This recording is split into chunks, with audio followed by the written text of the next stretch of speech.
এই জায়গায় সে এসছে বিকজ সে খেলাধুলা করেছে। আমি ফজলগোলা অ্যাথলেট চ্যাম্পিয়ন ছিলাম, আমি বাংলাদেশ ভলিবল টিমের ন্যাশনাল টিমে খেলছিলাম এবং খেলার মাঠে শহীদ রাষ্ট্রপতি জিয়া রহমানের সাথে দেখা হয়েছিল। যখন উজবেক ভলিবল টিমের সাথে খেলার সময় তিনি মাঠে গিয়েছিলেন আমাদের সাথে করমর্দন করার জন্য।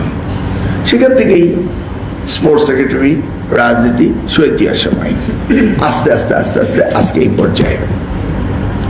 তো আমি কিভাবে আসলাম? Just for sports. স্পোর্টস কি দিয়েছে?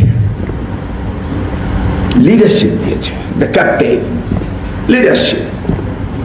একটি শিশু, একটি বাচ্চা যারা কগনিটিভ ডেভেলপ করে তখন খেলার মাঠে সে একটা লিডারশিপ দিবে। এটা ক্রমান্বয়ে বিল্ড হতে থাকবে। আমরা দেখেছি, বললাম গুপ্ত সাহেবের সাথে আমরা স্ক্রাবল খেলতাম, ওখান থেকে আমরা ইংরেজি ওয়ার্ড শিখতাম। এখন আমরা পেপারে খেলি, সেই সময় আমাদের নেই, রাত 10টার মধ্যে অফিস করতে হয় এবং আমাদের অফিসাররাও শনিবারে আমাদের সাথে অফিস করেন। উই আর কোয়াইট বিজি, কারণ আমরা অনেক পিছনে পড়ে গেছি, সেই জন্য আমরা করছি। এই জায়গাটি আমাদের অ্যাড্রেস করতে হবে। আমি আমাদের ডক্টর শামীম, আমাদের কারিকুলাম এক্সপার্টিস তারা, ওনাকে বক্তব্য দিতে বললাম।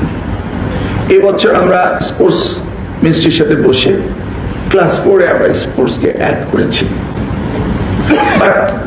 এটা just starting of our journey.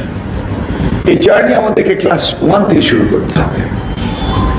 এখানে ইউনিসেফ এবং আমাদের মন্ত্রণালয় মিলে যে 400টি উপরে খেলাধুলার কথা বলল, এগুলি আসলে আমাদের শিশুদের জন্য অত্যন্ত গুরুত্বপূর্ণ। এটা আমরা সকলেই জানি।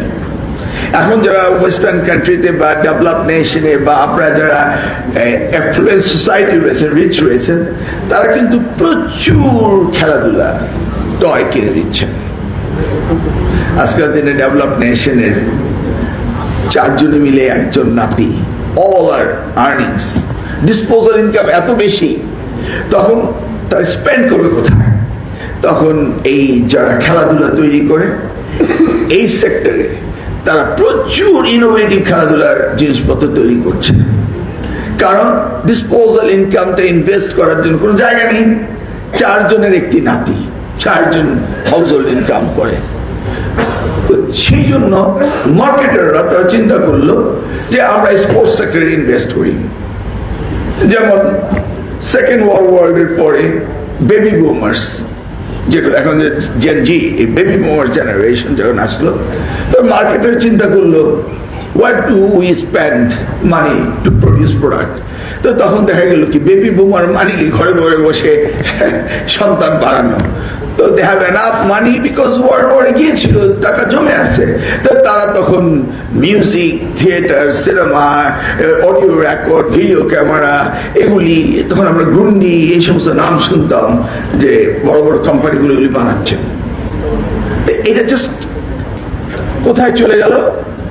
এখন চলে আসলো এটা এই চিলড্রেন প্রোডাক্ট তৈরিতে চলে গেল, স্পেশালি শিক্ষণীয় খেলনা তৈরি হওয়া শুরু হয়ে গেল, because enough money for the family.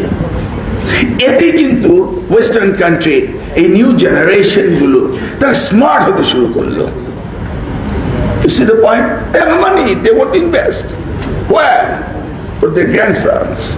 তো সেই জায়গাটিতে মার্কেটের অ্যাডভান্টেজ নিল, আর অ্যাডভান্টেজ জেনারেশন হয়ে গেল আজকে আমাদের নিউ জেনারেশন। কিন্তু আমরা তো সেই জায়গায় যেতে পারছি না, ওটা না এনাফ মানি। আমরা তো খেলাধুলার ওই নতুন অত্যাধুনিক টয়, যেটা এখন মোবাইল দেখতে দেখতে মা তাকে দুধ খাওয়াচ্ছে, সেখান থেকে মোবাইলে গেমে চলে যাচ্ছে, সেখান থেকে ইনোভেশনে চলে যাচ্ছে। তারা এখনই তারা এআই সম্পর্কে তাদের ধারণা হয়ে যাচ্ছে। ক্লাসরুমে চ্যাট জিপিটি দিয়ে তারা কাজ করছে, গুগল সার্চ ইঞ্জিনে যাচ্ছে। এই যে মডার্নাইজেশনটা আসতেছে, সেই জায়গায় আমরা একটু পিছিয়ে যাচ্ছি।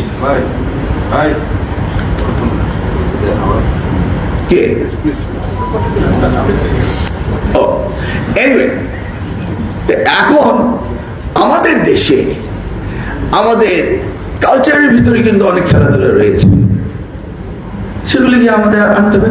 লেসে উল্টু গনা, উল্টো গণাটা কি? 50 থেকে 1 পর্যন্ত উল্টো গণেন, তারপরে 2 বাদ দিয়ে গণেন, তারপর 5 বাদ দিয়ে গণেন, 7 বাদ দিয়ে গণেন, অড অ্যান্ড ইভেন নাম্বার বাদ দিয়ে উল্টো গণতে থাকেন। স্টপ ওয়াচ নিয়ে আপনি, আগে স্টপ ওয়াচ ছিল না, এখন তো হয়েছে যে না, আগে বলতাম আমরা, এই তুমি বেশিক্ষণ কেন দম ধরে আছো, তুমি জল্লা বুঝছেন তো, তুমি বাদ, তাই তুই বেশিক্ষণ ছিলি, আমি কম ছিলাম। কিন্তু এখন স্টপ ওয়াচে বলবে এই 5 সেকেন্ড। ইউ সি নাও, একটা ছোট্ট বাচ্চা স্টপ ওয়াচটা শিখলো, উল্টো গণা শিখলো, টাইম সম্পর্কে তার জ্ঞান হলো। You see, this are the process we can teach them without spending more money. Any খেলাধুলা বলেন, আমাদের প্রাইমারি স্কুলের মাঠে খেলতে হবে, খেলতে হলে মাঠটা পরিষ্কার রাখতে হবে এবং একটা ডিসিপ্লিন থাকতে হবে। খেলার সময় টিচার এসে তাকে ডিসিপ্লিন শেখাবে, সেখান থেকে আবার লিডারশিপ তৈরি হবে। দাঁড়িয়ে বান্দার খেলার কথা বললো, ঋষি হি ওয়াজ এ গুড প্লেয়ার, তার নাহলে ন্যাশনাল টিমে ক্যাপ্টেন হলো কিভাবে? তার সেই শরীর চর্চা তাকে সেই সময় শিখিয়েছে এবং হেলদি হয়েছে। আর খেলাধুলা করলেই ক্ষুধু লাগবে, ভালো খেতে হবে, অটোমেটিক্যালি ডেভেলপড হবে।